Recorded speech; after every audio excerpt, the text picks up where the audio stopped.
tidak sulit dibersihkan. Sampah-sampah ini terbawa aliran sungai. Makin ke dalam, makin banyak pula sampah yang bisa ditemukan. Sampah yang terbawa arus sampai di jauh.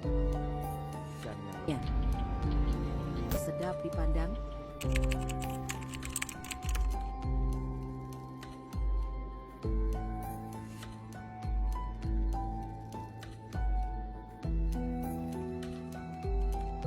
Halo semua, perkenalkan nama saya Marisi Tirsarahandra dengan NIM 2024 21468.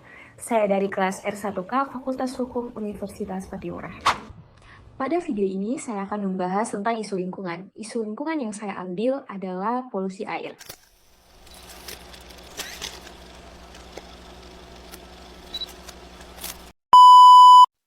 Mengapa saya mengambil isu polusi air? Karena polusi air menjadi perhatian utama pentingnya air bersih bagi kehidupan dan kesehatan umat manusia, serta menjadi perhatian bagi krisis global dan tanggung jawab bersama. Air adalah bagian penting dalam kehidupan semua makhluk hidup ciptaan Tuhan, baik itu manusia, hewan, hingga tanaman. Tanpa adanya air, tidak ada kehidupan di muka bumi ini. Oleh karena itu, sudah sepantasnya bagi kita untuk menjaga kelestarian alam, khususnya yang menyangkut air. Ada beberapa penyebab utama terjadinya polusi air. Yang pertama ada limbah industri. Limbah industri sendiri adalah sisa-sisa material yang dihasilkan dari proses produksi dari berbagai industri. Limbah ini bisa berupa zat padat, cair, dan juga gas. Aliran Sungai Cilengsi di Kabupaten Bogor, Jawa Barat tercemar hingga berwarna hitam pekat dan berbusa serta menimbulkan bau menyengat. Warga sekitar pun mengaku terganggu. Yang kedua ada limbah rumah tangga. Limbah rumah tangga sendiri adalah segala jenis sisa atau buangan yang dihasilkan dari aktivitas sehari-hari di rumah. Seperti limbah organik, yaitu sisa-sisa makanan, kulit-kulit buah, dan juga daun-daunan kering. Ada juga limbah anorganik, yaitu plastik, kaleng, kaca, dan juga kertas. Akibat tercemar limbah rumah tangga, Sungai Kalisari Damen di Kecamatan Mulyorejo, Kota Surabaya, kini dipenuhi buih tebal di permukaan sungai. Pemerintah Kota Surabaya melakukan pembersihan. Sampah plastik yang paling serius mendapatkan perhatian. Ya benar, sampah plastik ini terus meningkat setiap tahunnya. Diharapkan pemerintah bisa menemukan solusi untuk mengurangi produksi sampah. Dibarengi dengan pengelolaan sampah yang bertanggung jawab, sehingga plastik berakhir Kondisi laut Indonesia. Yang ketiga, minyak tumpah. Tumpahan minyak dari kapal dapat menyebabkan kerusakan lingkungan yang sangat luas, seperti mencemari bulu burung, insan ikan, dan juga merusak ekosistem pantai. Gawat banget kalau pencemaran minyak terjadi di perairan. Selain berbahaya untuk keberlangsungan lingkungan maritim, juga dapat berdampak bagi nelayan dan masyarakat maritim. Apa aja sih penyebab tumpahan minyak di laut? Dan bagaimana cara mengatasinya? Simak yuk kawan laut!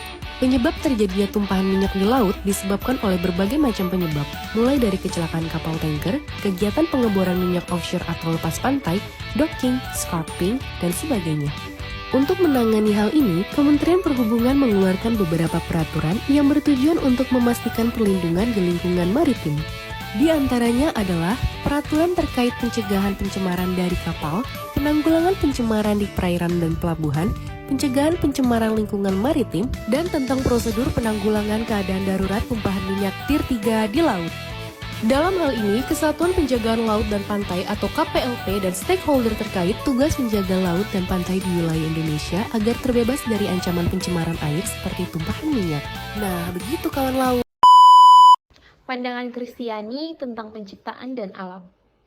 Alkitab, khususnya kitab Kejadian, mengajarkan bahwa Allah menciptakan alam semesta dan segala isinya termasuk manusia. Manusia diberikan mandat untuk mengelola dan memelihara bumi, terdapat pada Kejadian 1 ayatnya yang ke-28. Kejadian 1 ayat 28. Allah memberkati mereka, lalu Allah berfirman kepada mereka, beranak cuculah dan bertambah banyak, penuhilah bumi dan taklukkanlah itu, berkuasalah atas ikan-ikan di laut dan burung-burung di udara dan atas segala binatang yang merayap di bumi. Ini berarti manusia memiliki tanggung jawab moral untuk menjaga keseimbangan ekosistem dan melestarikan ciptaan Allah. Tanggung jawab manusia terhadap alam dalam konteks polusi air. Polusi air merupakan salah satu masalah lingkungan yang serius. Dalam perspektif Kristen, tindakan mencemari air adalah bertentangan dengan mandat Allah untuk memelihara ciptaannya. Beberapa ayat Alkitab yang relevan dengan hal ini antara lain. Yang pertama, Kejadian 2 ayatnya yang ke-15. Tuhan Allah mengambil manusia itu dan menempatkannya dalam Taman Eden untuk mengelola dan menjaganya. Yang kedua, Yesaya 24 ayatnya yang ke-5. Bumi dirusak dan dilumpuhkan, dunia berkabung dan layu, langit dan bumi merana. Bumi berkabung bersama-sama dengan penduduknya. Ayat-ayat ini menunjukkan bahwa manusia memiliki tanggung jawab untuk menjaga bumi dan segala isinya. Ketika kita mencemari air, kita merusak ciptaan Allah dan merugikan makhluk hidup lainnya.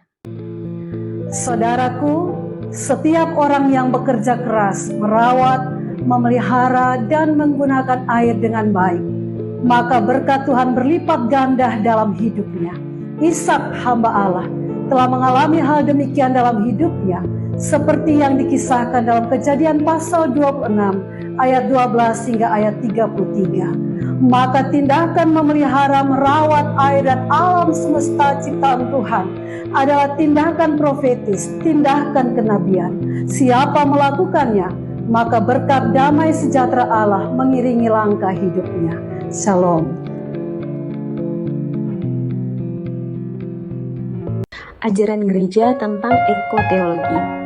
Ekoteologi adalah cabang teologi yang mempelajari hubungan antara iman dan lingkungan. Gereja-gereja di seluruh dunia semakin menyadari pentingnya menjaga lingkungan dan telah mengeluarkan beberapa ajaran dan himbauan terkait dengan masalah lingkungan. Beberapa prinsip utama dalam ekoteologi Kristen antara lain. Yang pertama, alam sebagai ciptaan Allah. Alam adalah karya seni Allah yang indah dan berharga. Yang kedua, manusia sebagai penata layang, yang artinya manusia memiliki tanggung jawab untuk mengelola dan memelihara alam. Yang ketiga, keadilan lingkungan. Semua makhluk hidup memiliki hak untuk hidup dan lingkungan yang sehat. Yang keempat, keterhubungan. Semua makhluk hidup saling terhubung dalam satu ekosistem. Untuk mengatasi masalah polusi air, umat Kristen dapat menerapkan nilai-nilai Kristiani dalam kehidupan sehari-hari, seperti yang pertama, menghindari pemborosan air, yang berarti menghemat penggunaan air dan memperbaiki kebocoran. Yang kedua, mengurangi penggunaan bahan kimia berbahaya, yang berarti memilih produk-produk ramah lingkungan dan menghindari penggunaan pestisida yang berlebihan. Yang ketiga, buang sampah pada tempatnya, yang artinya memisahkan sampah organik dan anorganik untuk didaur ulang. Yang keempat, berpartisipasi dalam kegiatan pelestarian lingkungan, yaitu bergabung dengan kelompok-kelompok peduli lingkungan dan melakukan aksi nyata untuk menjaga kebersihan sungai dan danau. Yang kelima, mendidik orang lain, yang artinya menyebarkan kesadaran tentang pentingnya menjaga lingkungan kepada orang-orang sekitar kita.